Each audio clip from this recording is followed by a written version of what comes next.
Ok, la vez pasada hablábamos sobre los tipos de dinero y les mencionaba que en estricto, pues se considera realmente como dinero, o más bien algunos autores que se apegan más al estricto, consideran al dinero únicamente aquel dinero que se considera de alto valor, ¿no? El dinero de curso legal que nosotros entendemos como los billetes y monedas que emiten los bancos centrales. Fuera de eso, los autores puristas dirían que el resto de los medios de pago que existen en una economía, como pueden ser las tarjetas de crédito, de débito, monederos electrónicos, cheques, etcétera, deberían de ser considerados como cuasi dineros. Esa discusión, bueno, todavía se mantiene, incluso hay bancos centrales que ya han aceptado pues algunos instrumentos financieros, sobre todo bancarios, como son o más bien productos financieros, como pueden ser las tarjetas y los cheques, les dan reconocimiento también como dinero de curso legal.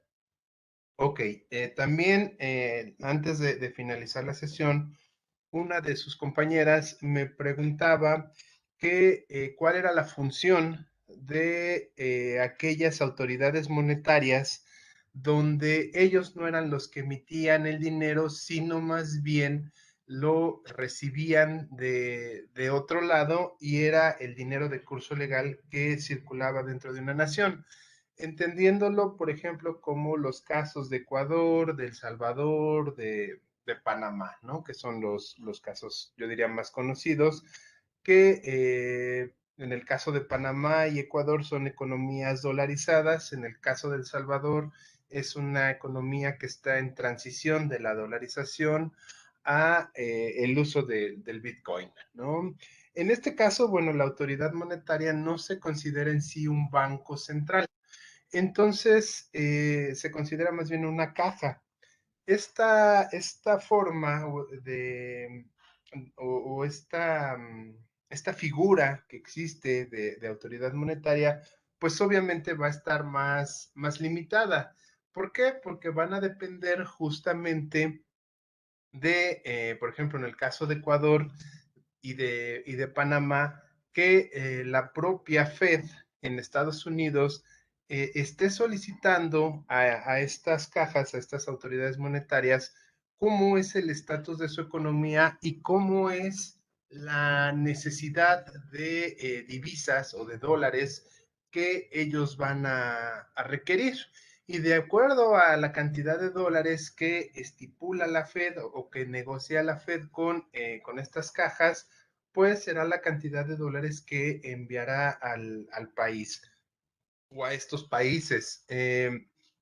Entonces quiere decir que la oferta monetaria pues va a estar sujeta justamente a una autorización previa por la propia Fed, ¿no? ¿Y qué sucede? Bueno, pues así tal cual ustedes pudieran llegarse a imaginar, mediante barcos se envían esas cantidades sobre todo de billetes, ¿no? De dólares. Y bueno, pues ¿qué es lo que sucede? Que esos dólares que están en desuso en Estados Unidos, que ya son muy viejos, pues son justamente esos dólares los que están llegando para nutrir a las economías o para hacer funcionar a estas economías latinoamericanas. Y bueno, pues entonces estas cajas a lo que se dedicarán es a tratar de estar controlando sobre todo la liberalización de esos dólares en toda la economía, evitando que haya un exceso de liquidez o un exceso de dinero en las manos de las personas. También podrán a lo mejor establecer ciertas tasas de interés para que a partir de esa tasa de interés que ellos establecen, bueno, pues el resto de las instituciones financieras, como pueden ser los bancos, establezcan sus tasas de interés, ¿no? Pero bueno, ahí existe justamente esa limitación con estos países, mientras que el resto de los países digamos que tiene cierta libertad de emitir los billetes y monedas que requieren que se requieren en la economía, ¿no? Eso, bueno, ya se trata a más detalle justamente en el siguiente curso que ustedes van a tener de política monetaria, que es el siguiente semestre. Ok, no sé si hay alguna duda, si quedó claro ese tema. Bueno, entonces avanzamos. Ok, mencionamos entonces que el dinero o las diferentes representaciones del dinero van a poderse acomodar o medir de acuerdo al grado de liquidez que poseen o al nivel de liquidez que poseen. Tenemos el entendido que la liquidez va a ser o va a tener una correlación justamente con el nivel de aceptación que tienen estos dineros en la población, ¿no? O sea, por ejemplo, los billetes y las monedas, entendemos que hoy en día es el dinero que mayor grado de liquidez tiene, dado que dentro de un territorio nacional, pues ese es el dinero que más acepta la gente. Y podríamos empezar a hablar de que a lo mejor ya empiezan a obtener más trabas instrumentos, por ejemplo, bancarios, como podrían ser los cheques. O sea, ya no es tan sencillo de que una persona te acepte un cheque en comparación de aceptarte los billetes y las monedas, pero hay quien lo acepta. Y después un grado menor de liquidez podrían ser las tarjetas, ¿no? No, para ya utilizar tarjetas, pues se requiere incluso de cierta tecnología como puede ser las terminales punto de venta. O sea, si ustedes le quieren cobrar a sus amigos un préstamo, pues su amigo no va a sacar una tarjeta de crédito o difícilmente va a sacar una tarjeta de crédito o de débito incluso para pagarles y ustedes difícilmente tendrían una terminal punto de venta para poder hacer el cobro. Y así eh, van a ir, digamos que van a ir existiendo representaciones o medios de pago cada vez menos líquidos, ¿no? A partir entonces de esta categorización se crea lo que teóricamente se conoce como los agregados monetarios. Y esos agregados monetarios sirven para tratar de llevar una contabilidad de cuánto dinero está circulando en la economía y de qué magnitud es. O sea, eso, por ejemplo, a los bancos centrales les va a ayudar en saber realmente primero cuánto dinero está circulando y después cuál es el que más circula. O sea, ahí podríamos ver, gracias a esos agregados monetarios, si lo que más circula son billetes y monedas o lo que más están circulando o lo que más se está utilizando, por ejemplo, pudieran ser las tarjetas, ¿no? De débito, de crédito, o es que existe ya una nueva representación dineral que es que es la que empieza a tener mayor aceptación entre la gente, ¿no? Algo que debo de aclarar justamente con los agregados monetarios es que si ustedes revisan distintas bibliografías, podemos encontrar diferencias. ¿Por qué? Porque eso va a depender mucho de los autores e incluso de la propia metodología de los gobiernos en la forma en cómo se contabilizan los agregados monetarios. Simplemente, en el caso de México, nosotros hemos cambiado 3 veces la forma en cómo se contabilizan esos agregados monetarios. Vamos a ver 2 ejemplos. Primero vamos a ver un ejemplo teórico y que es el que vamos a encontrar en la mayoría de los libros y después vamos a ver la forma en cómo se lleva esa contabilidad, cómo la lleva hoy en día el Banco de México. Entonces, primeramente, la forma teórica nos dice que en la parte más baja encontramos lo que se conoce como un M0. Ese M0 va a estar compuesto justamente por todos los billetes y monedas que va a crear o que va a, bueno, sí, a crear el Banco Central. Esa es la primera emisión de dinero que tenemos, ¿no? La base. Y después, arriba de estos billetes y monedas, va a ir lo que se conoce como M1, que M1 se va a conformar justamente con los billetes y monedas que poseemos de M0 más lo que se conoce como depósitos a la vista. Entendiendo depósitos a la vista, serían justamente aquellas cuentas de cheques y en algunos casos también los autores llegan a considerar las tarjetas de débito que existen en circulación.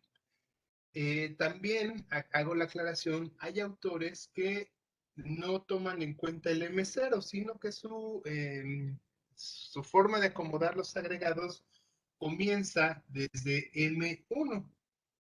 Ahora, si ustedes han observado, bueno, pues cada uno de estos agregados monetarios va a ir incluyendo a los dineros anteriores o a las representaciones del dinero anterior. Por ejemplo, si nosotros vemos M2 va a estar compuesto por todo lo que contiene M1 más depósitos a corto plazo. ¿Qué entendemos como depósitos a corto plazo? Pues podemos entender por ejemplo, los CETES, los certificados de tesorería que se emiten, por ejemplo, a 28 días, o pagarés que tienen los bancos, o algunos fondos de inversión que crean algunas casas de bolsa, etcétera, etcétera. Todos esos depósitos o inversiones que tienen un plazo menor a un año estarían considerados aquí en M2. Un nivel más arriba correspondería entonces a los depósitos de largo plazo, a M2 más los depósitos a largo plazo. ¿Qué quiere decir? Que entonces aquí ya se van a considerar aquellos pagarés o aquellos bonos o incluso pues cualquier tipo de instrumento que tenga plazos de un año en adelante. ¿Sale? Y a final de cuentas, bueno, pues estas también son representaciones del dinero, pero como vamos observando, entre más arriba nos vamos posicionando, el plazo es más largo y la forma de obtener liquidez es más compleja, es más difícil. Y podemos hablar entonces de un M4. En ese M4, bueno, pues va a contener justamente todo el agregado de M3 y obviamente aquellos dineros o aquellos cuasi dineros que se encontrarán por ahí en circulación, pero que no son realmente muy aceptados, no son muy líquidos. En algunos casos, algunos autores consideran estos otros, por ejemplo, a los monederos electrónicos, a ciertos pagos o incluso facturas que tienen las empresas y que se pueden endosar. Por ejemplo, ustedes saben que hay empresas que generan facturas a crédito y hay veces que esas facturas a crédito pues están, no sé, a cobrarse hasta dentro de 6 meses, por ejemplo, o hasta dentro de un año. Y esas facturas legalmente se pueden endosar, o sea, se le pueden dar a otra persona como, digámosle coloquialmente, en prenda para poder pagar por algo, ¿no? Y esa persona que ahora posee la factura endosada, posee también entonces ahora el derecho de cobrar esa factura a la persona que tiene el crédito. Ok, ¿hasta aquí alguna duda? ¿Quedaron claros entonces todas estas M's y por qué son los agregados monetarios?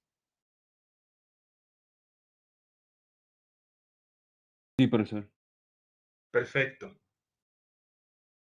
Esta es la parte teórica, esto es lo que nos dice la teoría. En México tiene digamos que está un poco cambiado, ¿no? Tiene más o menos la misma lógica, pero se compone de formas un poco distintas. Por ejemplo, el Banco de México nada más considera cuatro M's y la primera M va a consistir en los billetes y monedas que tiene el público, o sea, que tiene la gente. ¿Qué quiere decir? Que el Banco de México puede haber emitido más billetes y monedas, pero los tiene en reserva. Entonces, mientras ese dinero lo tenga en reserva, no puede ser contabilizado como o dentro de ese M1, ¿no? Y eso es lo que hacen generalmente los bancos centrales. Emiten más dinero del que se necesita, lo tienen ahí guardado en bóvedas y cuando se requiere que haya más dinero en la economía, bueno, ya no necesitan ir a imprimirlo, simplemente lo retiran de sus bóvedas. Es por esa razón que entonces el Banco de México solo contabiliza lo que realmente eh, tienen o tenemos las personas, ¿no? O las empresas o también los bancos. Además a eso, el Banco de México a esta contabilidad le agrega lo que poseen las cuentas de cheque y aquellos depósitos que se consideran de cuenta corriente con interés, o sea, aquellas cuentas de ahorro que están pagando algún tipo de interés diario por tenerlo ahí, o algún tipo de instrumento financiero que esté pagando un interés diario. M2 se va a componer entonces de todo lo que tiene M1 más el resto de los instrumentos bancarios, o sea, todos los instrumentos que ofrece los bancos que a cambio te van a dar un interés, entendiéndolo como pagarés, como incluso algunos fondos de inversión, bueno, pues se incluirán en M2. Además, también M2 va a incluir los valores del gobierno y de privados que poseen los residentes. ¿A qué entendemos como valores del gobierno? Pues los podemos entender como aquellos CETES o como aquellos bonos que emiten tanto el gobierno federal como los gobiernos locales y también aquellos bonos que emiten las propias empresas. Hoy en día, por ejemplo, Coca-Cola es una empresa que, dada su posición de mercado, pues le permite emitir bonos al público en general. Y también en esa M2 vamos a encontrar pues todos esos fondos de ahorro que ya no pertenecen tanto a una institución bancaria, sino que puede pertenecer a instituciones conocidas como non-banking o instituciones no financieras, no bancarias, como podrían ser a lo mejor las cajas de ahorro o algunas operadoras de casa de bolsa, ¿no? ¿Qué es lo importante de este M2? Es que va a incluir justamente esos instrumentos, pero que solamente tienen los residentes, o sea, las personas que viven dentro del país. Esa es una diferencia con respecto a la versión teórica, ¿no?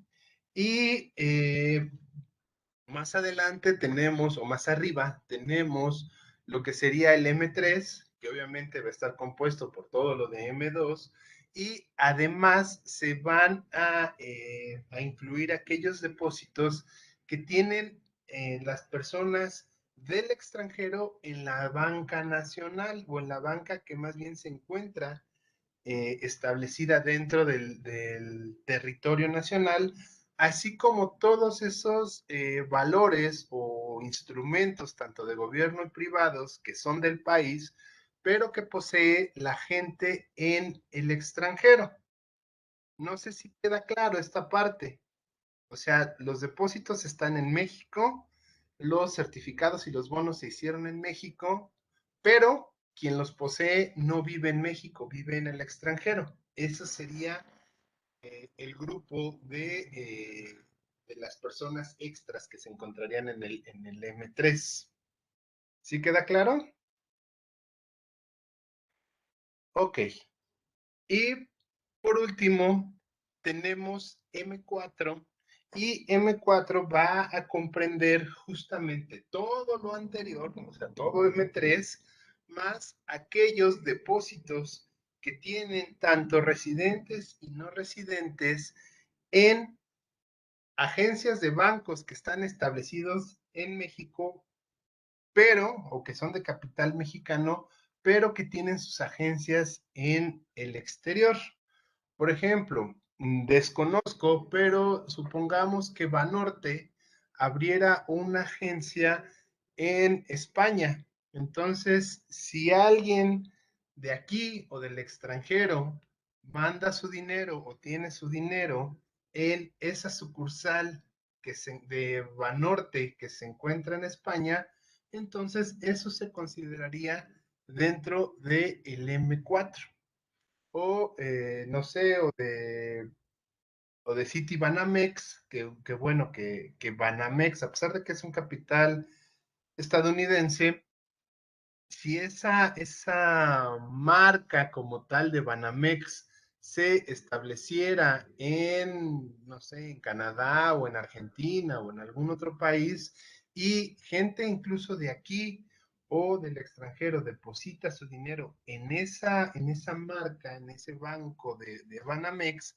pues entonces eso contabilizaría justamente para incluirse en el M4. ¿Hasta aquí alguna duda? ¿Quedó claro todo esto? Sí, profe, todo bien. Ok, bueno, cabe aclarar que estos agregados monetarios en algún momento de la historia, pues era justamente el instrumento de política monetaria. ¿Qué quiere decir? Me voy a ir sobre todo a la parte teórica, que yo creo que es más fácil de entender. Nosotros vamos viendo que entonces esto es un agregado, o sea, M1 posee M0, M2 posee M1 y así cada uno. ¿Qué es lo que hacían los bancos? ¿Cómo funcionaban los bancos con anterioridad, los bancos centrales?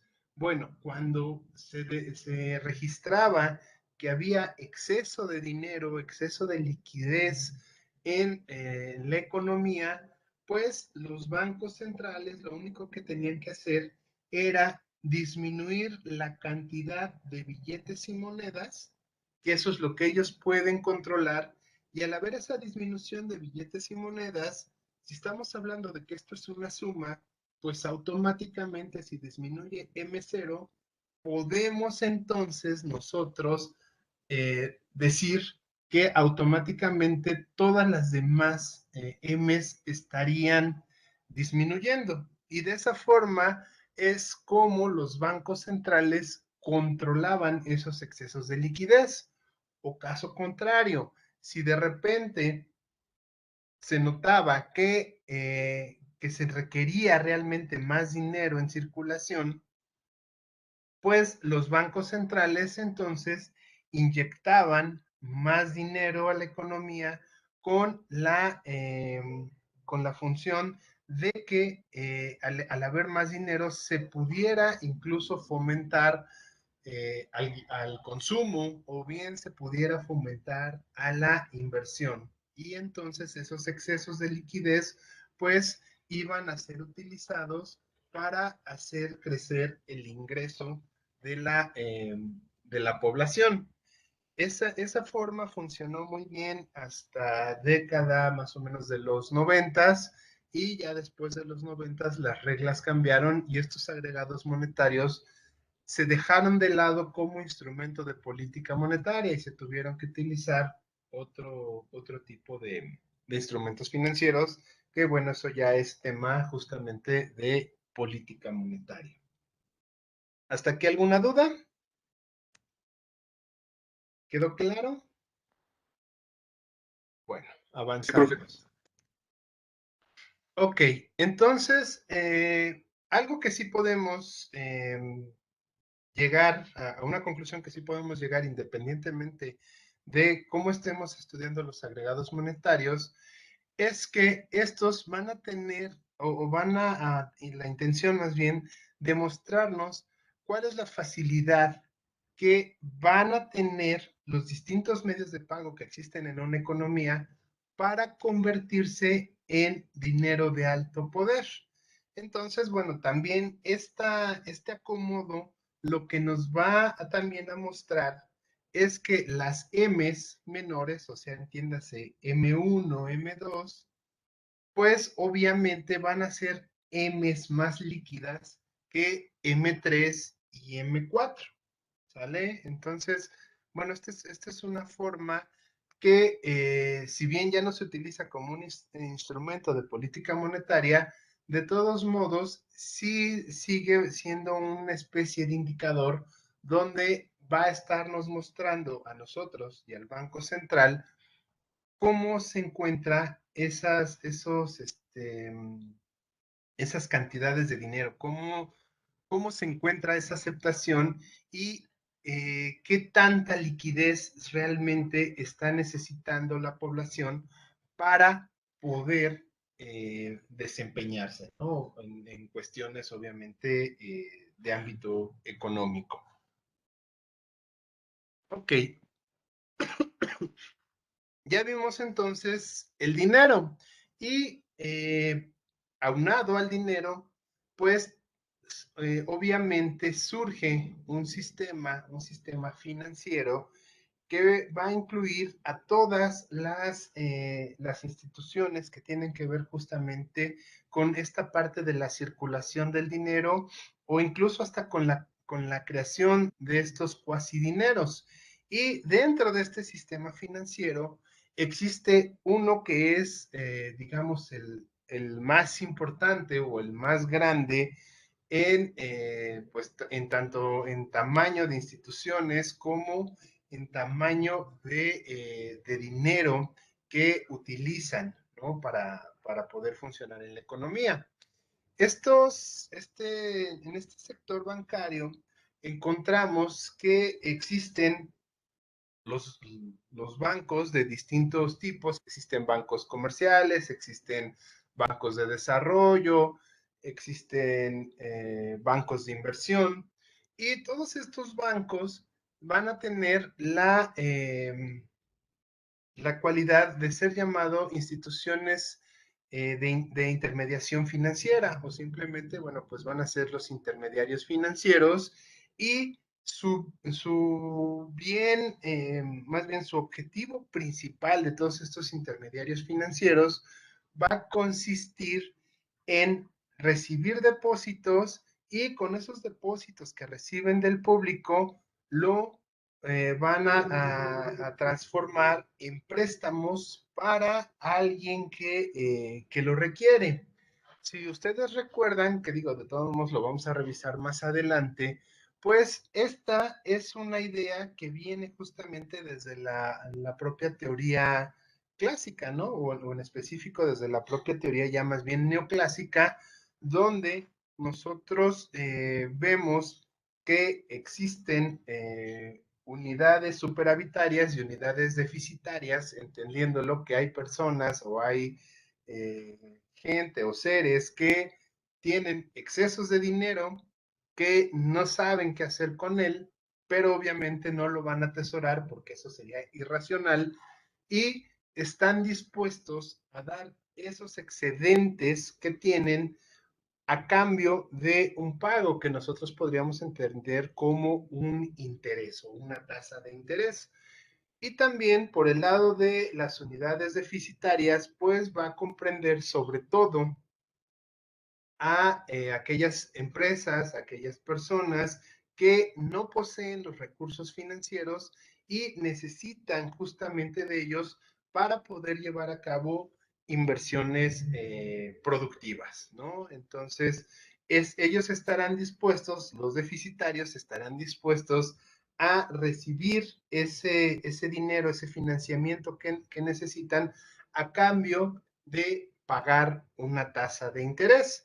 Y obviamente así de manera muy teórica, pues estos intermediarios financieros justamente a eso se van a dedicar, a llevar los excedentes de las unidades superavitarias a las unidades deficitarias, ¿no? Y obviamente por esa intermediación, pues tendrán que cobrar un diferencial que justamente podríamos decir serían sus ganancias, ¿no? Ok, todos estos bancos, los bancos de inversión, los bancos de desarrollo, los bancos comerciales o ahora los llamados bancos múltiples que ya poseen prácticamente estas tres características, pues los podemos considerar como la versión más simplificada de esta relación de intermediación. O sea, por ahí empezó justamente por los bancos, ¿no? Ahí es donde se logró justamente la intermediación y pues como les mencionaba, justamente la tasa que le van a ofrecer a aquellos que hacen sus depósitos, pues se conoce como una tasa de interés pasiva, mientras que a aquellos que les ofrecen los préstamos justamente con ese dinero, pues se les va a cobrar lo que se conoce como la tasa de interés activa. El diferencial entonces entre la tasa activa menos la tasa pasiva, pues nos va a dar justamente la ganancia del banco, que ahorita vamos a ver más adelante que tiene justamente un nombre muy particular.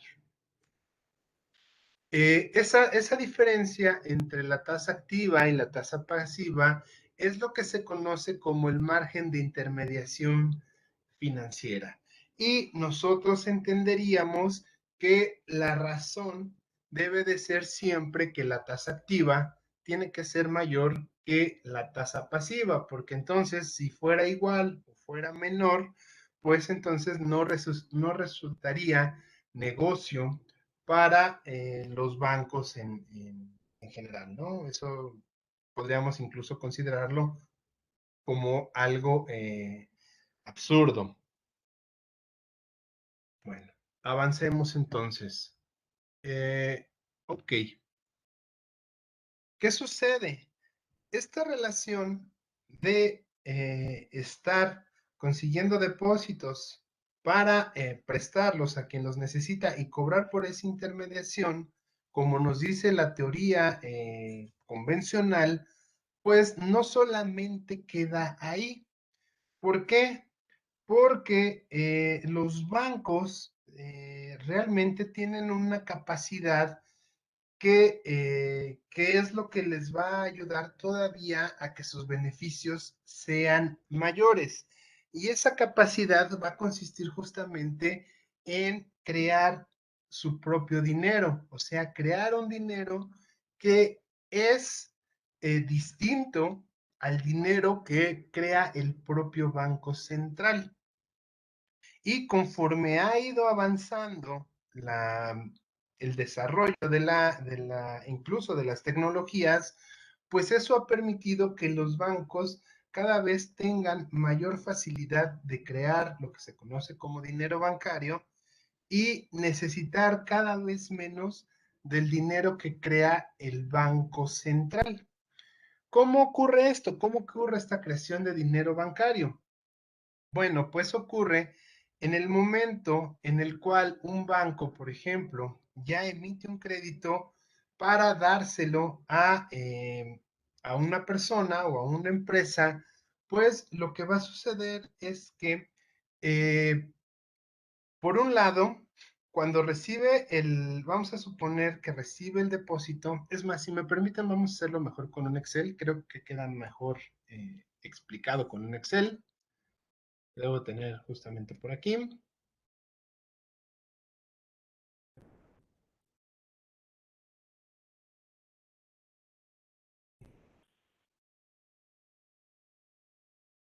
Tengo aquí.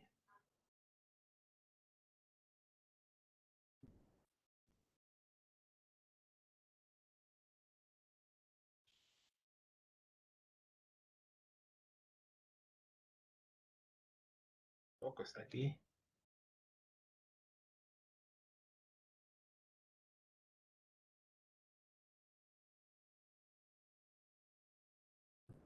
Aquí está, simulador de créditos.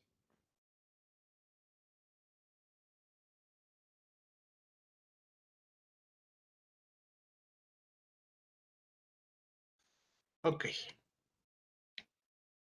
¿Cómo funciona? ¿Cómo funciona esa creación de dinero de los bancos?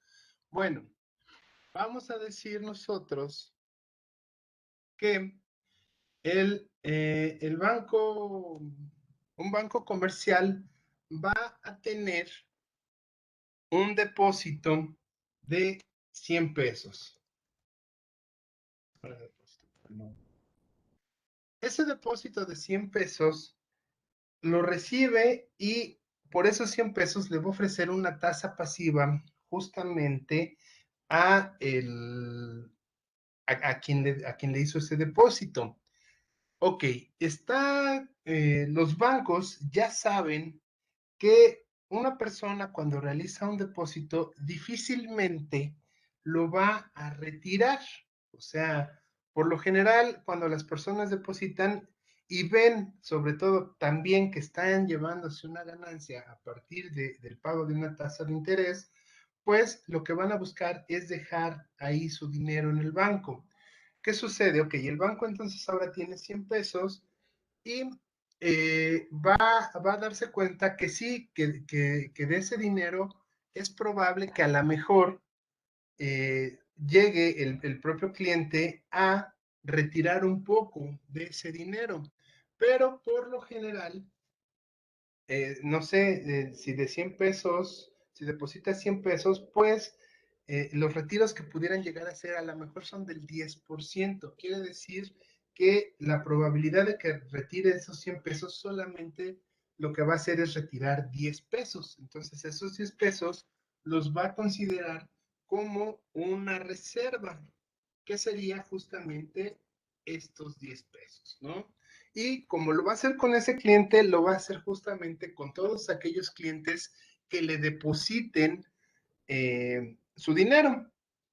Ok, ¿qué quiere decir? Que entonces de esos 100 pesos que posee el banco, va a tener realmente 90 pesos para poderlos ofrecer en préstamo a alguien más, a cambio obviamente de una tasa activa. ¿Qué sucede? Esos 90 pesos, vamos a suponer que se los entrega a otro cliente y le dice, bueno, aquí están los 90 pesos del crédito que te autoricé, pero lo que vamos a hacer es que vamos a abrir una cuenta conmigo. O sea, yo te presto, ahora tú, a ti, cliente 2 te presto 90 pesos, pero no te los voy a dar en efectivo, más bien te voy a abrir una cuenta y de esa cuenta tú vas a ir retirando lo que necesites. ¿Qué sucede? Que entonces al cliente 2 le abre una cuenta justamente por 90 pesos. Y esos 90 pesos para el banco se van a convertir ahora en un nuevo depósito. Siguiendo entonces la misma lógica de lo que hizo con el cliente número 1, él supondrá que este cliente al cual le abrió una cuenta ahora por 90 pesos, pues solamente va a retirar el 10%, que entonces ese 10% de 90 se volvería 9 pesos. Quiere decir que entonces ahora de estos 90 solo va a tener que guardar 9 pesos y le va a permitir entonces ofrecer ahora un nuevo crédito por 81 pesos. ¿Qué sucede? Aquí lo que nosotros nos debemos de dar cuenta es que esto que está haciendo el banco de abrir ahora una cuenta de 80, bueno, de prestar 81 pesos y abrirle una cuenta a un cliente 3 por 81 pesos, no está implicando realmente dinero del Banco Central, billetes y monedas. Lo que está haciendo simplemente es llevar registros contables. O sea, te abre una cuenta y tú, por ejemplo, hoy en día, dada la tecnología que existe, nosotros podemos entrar a banca en línea y en la banca en línea, cuando checamos nuestro saldo, nos va a aparecer el saldo, pero nosotros, eso no quiere decir que entonces nosotros tengamos o que el banco realmente haya apartado una cantidad de billetes y monedas para meterlos en nuestra cuenta. Es más, nosotros cuando adquirimos un crédito, nunca vamos a ver billetes y monedas. Lo que vamos a ver son papeles y pantallas que nos van a decir, ahora tu saldo es de tanto, ¿sí? ¿Y qué sucede?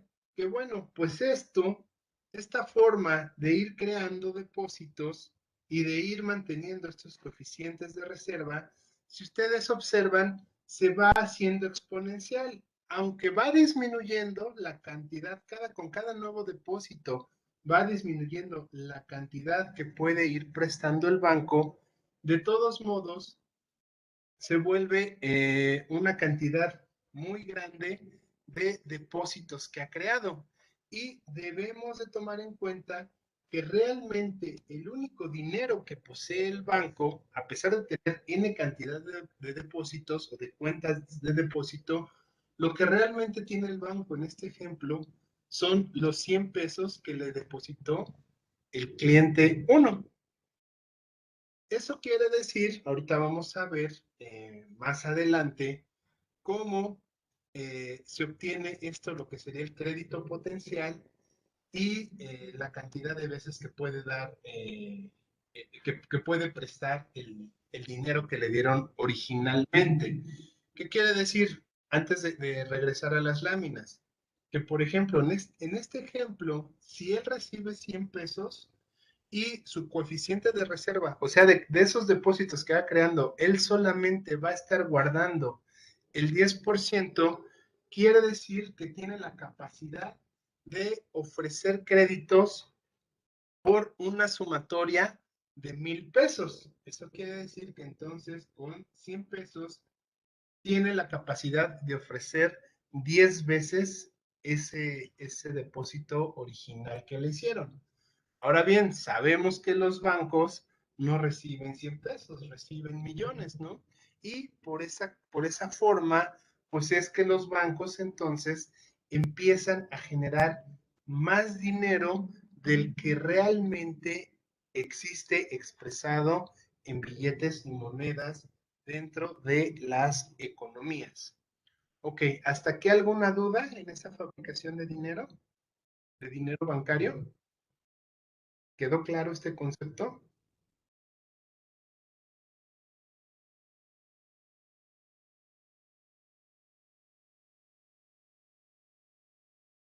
Sí, profesor. Yo sí tengo Ok, una duda, profe. ¿qué pasó? Abajo de donde dice 81, sale 171. ¿Eso de dónde sale? El 244, 310. Ok, es en sí lo que va prestando. Por ejemplo, en este caso, lo que yo estaría sumando son el préstamo que dio de 90 pesos más el préstamo que ahora está generando a partir de los 81. O sea, 90 más 81 son 171. Eso es lo que ha logrado prestar del cliente 1 al cliente 2. Ya prestó 171 pesos a partir de tener 100 pesos.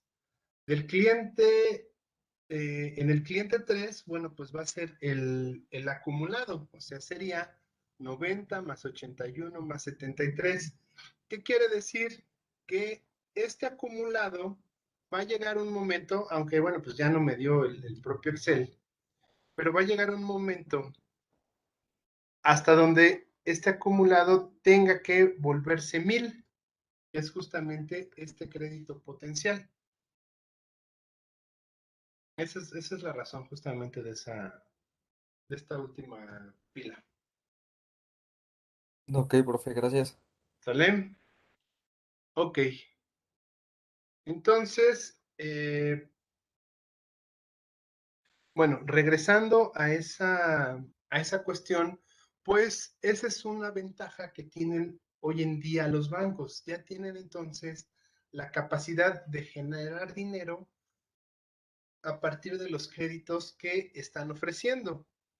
Y eso se va a deber justamente a esa confianza que tienen o a esa seguridad que tienen de que la gente no va a retirar el total de sus depósitos. Por eso, cuando son las grandes crisis financieras, pues muchas de ellas ocurren a partir del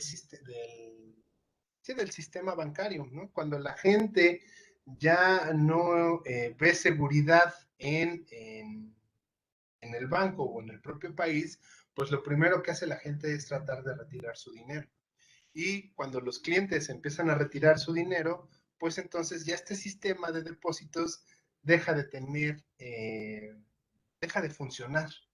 ¿Por qué? Porque bueno, en este ejemplo vimos que con 100 pesos se pueden dar créditos hasta 1000, o sea, en total.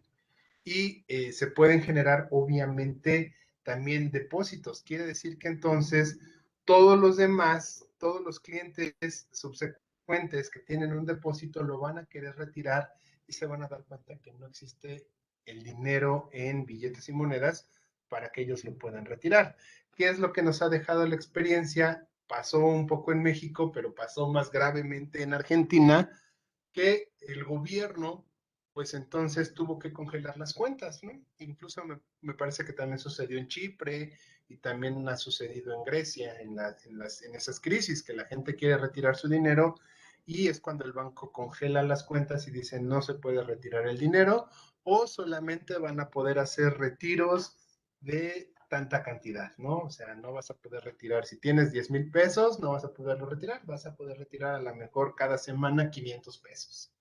Pero es justamente por esa razón, porque si todos los clientes pueden retirar su dinero al mismo tiempo, pues el sistema bancario entonces tendría un crash, ¿no? Quebraría o quiebra, qué es lo que sucede.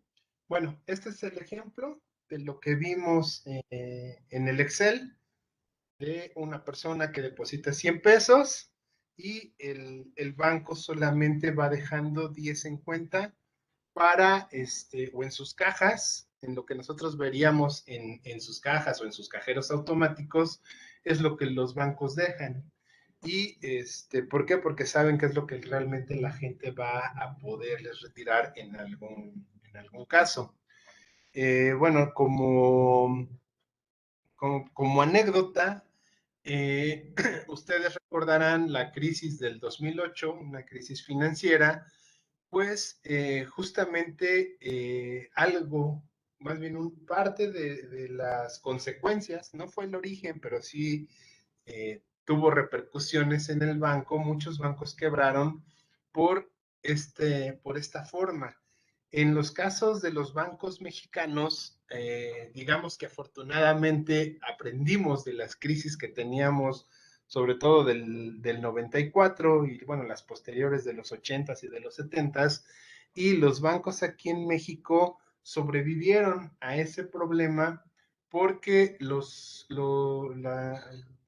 reservas que tenían o el porcentaje de reserva que tenían los bancos en México eran aproximadamente del 15 al 20%, o sea, existían muchas reservas y por eso en México no se sintió en la parte bancaria tanto la crisis del 2008, pero países como Estados Unidos, que realmente pues han sido economías fuertes, han sido economías estables, y que es donde se origina el crash del 2008, pues ahí sí muchos bancos quebraron, ¿no? Porque ellos incluso mantenían depósitos de entre el 5 y el 8%. Entonces, cuando la gente quiso retirar su dinero, cuando la gente ya no confió en los bancos, pues en ese momento empezó el crash bancario, ¿no? Y muchos bancos se perdieron, mucha gente obviamente perdió sus ahorros porque los bancos quebraron justamente por este porcentaje. Ok, vamos a avanzar. Aquí tenemos justamente la fórmula de la expansión potencial del crédito y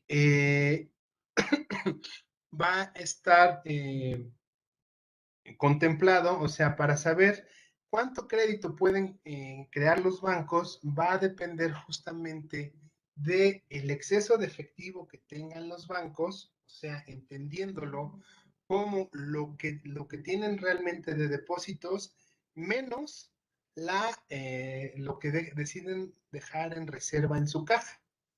Ese exceso de depósito lo van a dividir entre el coeficiente de reserva, o sea, cuánto quieren dejar de porcentaje en su caja.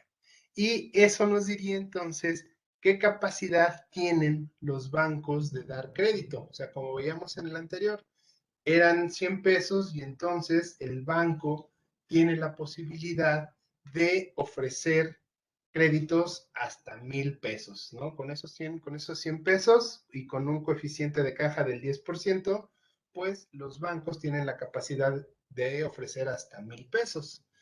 Y si nosotros hacemos la inversa de el coeficiente de reserva de caja, o sea, si dividimos 1 entre el coeficiente de reserva de caja, nos va a dar justamente el multiplicador bancario, o sea, cuántas veces se va a poder multiplicar el dinero que los bancos tienen en depósitos, que decíamos era de 10, ¿no? O sea, le depositaron 100 pesos y tiene la capacidad de ofrecer crédito hasta 10 veces más o de generar incluso dinero hasta 10 pesos más. Quiere decir que entonces por cada peso que recibe está creando 10 pesos extras de dinero bancario.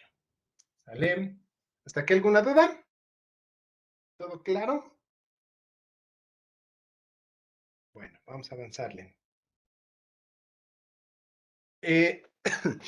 Esta forma de creación de dinero, sobre todo de dinero bancario, es una de las tantas formas que existe de lo que se conoce en economía como el dinero endógeno.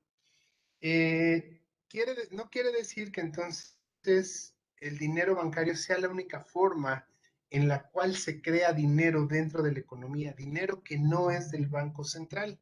Pero algunos autores consideran que el dinero bancario es la mayoría del dinero endógeno que se genera, ¿no? Y ¿por qué se llama dinero endógeno? Bueno, se dice que es dinero endógeno porque este dinero se está creando al interior de los procesos financieros, mientras que el dinero que crea la autoridad monetaria, como veremos más adelante, pues es considerado un dinero de tipo exógeno. O sea, cuando la autoridad monetaria tiene el poder de crear dinero, ellos lo hacen sin, sin intervención de los procesos financieros. Ellos solamente deciden cuántos billetes y monedas debe de haber en circulación y es la cantidad de billetes y monedas que ponen en circulación. En este caso, el dinero endógeno se va a crear a partir justamente de la eficiencia y eh, más bien de las facilidades y de la eficiencia que van a tener pues los agentes económicos en general para poder crear dinero. Entiéndase, por ejemplo, de los bancos, pues los bancos, entre menor regulación tengan, entre menores trabas tengan para ofrecer créditos, pues ellos obviamente van a estar buscando una mayor rentabilidad. Entonces entendemos que los bancos, pues lo que se van a dedicar es justamente a ofrecer créditos. Algunos dirían, bueno, pues eso no es como que muy ético y no está cumpliendo como que del todo con el objetivo primordial que era servir de intermediario financiero. Es cierto, pero también es cierto que los bancos, pues tampoco son instituciones de beneficencia, son a final de cuentas empresas capitalistas que buscan la máxima, el máximo rendimiento, la máxima ganancia y una forma muy fácil o muy conveniente de obtener mayores rendimientos es justamente al otorgar créditos. Y entre más créditos puedan otorgar, entre más formas puedan tener para otorgar créditos y menos regulados se encuentren, pues obviamente van a dedicarse a ello. Tan es así que, bueno, hoy en día ya con esta situación de pandemia cambió un poco, que ya he visto que otra vez ya regresamos, pero tan es así que, por ejemplo, si ustedes acuden a un supermercado, por lo general hay o había stands de bancos y pues les ofrecen las tarjetas de crédito, ¿no? A cambio de que ustedes solamente presenten su credencial de lector, ¿no? Ya incluso no te hacen tanto, en algunos casos no te hacen tanta investigación, ¿no? Simplemente te dicen, ¿quieres una tarjeta? Sí, bueno, a ver, déjame fotocopiar tú o escanear, porque ya tienen el escáner ahí, tu credencial del INE y en este momento, mira, te doy esta tarjeta y esta tarjeta tiene un crédito de 5,000 pesos y con estos 5,000 pesos tú puedes ir a comprar aquí en el súper en este preciso momento, ¿no? Y entonces, bueno, pues vemos que el otorgamiento de créditos pues va resultando hasta cierto punto más sencillo, sobre todo los créditos al consumo, los créditos rápidos. A lo mejor ya una cuestión de créditos productivos, que es realmente para lo que deberían de utilizarse los créditos o en donde debería de estar mayor enfocado los créditos, pues esos créditos sí se vuelven más difíciles de adquirir o de otorgar por parte de los bancos porque implican mayor riesgo. Mientras que un crédito al consumo, que es como estos créditos que te dan en los supermercados, pues no son tan riesgosos y son más fáciles de recuperar. ¿Sale? ¿Hasta aquí alguna duda, algún comentario?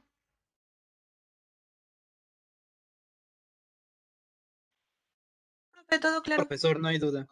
Ok, les digo, esto lo empezaron obviamente los bancos, pero hoy en día, sobre todo gracias al avance tecnológico que poseemos, pues ya empieza a haber otro tipo de instituciones que también crean dinero endógeno, que también crean créditos. Por ejemplo, los propios supermercados en su momento crearon sus tarjetas, incluso muchos crearon sus bancos. Las empresas automotrices también tienen sus propias áreas de créditos y ya versión muchísimo más, ¿no? Es justamente el papel que están jugando hoy en día las criptomonedas, ¿no? Se está creando dinero que no controla el Banco Central y ese dinero, bueno, pues se crea dadas, primero que no hay una regulación realmente clara sobre las criptomonedas y en segunda, bueno, pues los avances tecnológicos siempre van siendo más rápidos que cualquier tipo de regulación que pudieran llegar a poner las autoridades monetarias, ¿no? Hoy en día el dinero endógeno ya juega un papel muy importante en las economías y ha sentado a varios teóricos a tener que dedicarle más tiempo, ¿no? Y como les mencionaba al principio de que revisábamos este tema, pues decía ahí el propio autor, ¿no? O sea, es que el dinero, cuando ya lo metemos en los estudios, cuando ya lo metemos en la investigación, se vuelve complejo y nos empieza a generar problemas y nos empieza a tirar muchos supuestos, ¿no? Pues sí, esas son la complejidad justamente que va teniendo el dinero. Ok, si me permiten, dejamos aquí la clase de hoy. Yo me tengo que retirar, pero continuamos con esto y yo creo que ya empezamos con las siguientes lecturas, la siguiente unidad. Entonces, no sé si tengan alguna duda antes de que termine de grabar. Ok, bueno, entonces dejo de grabar.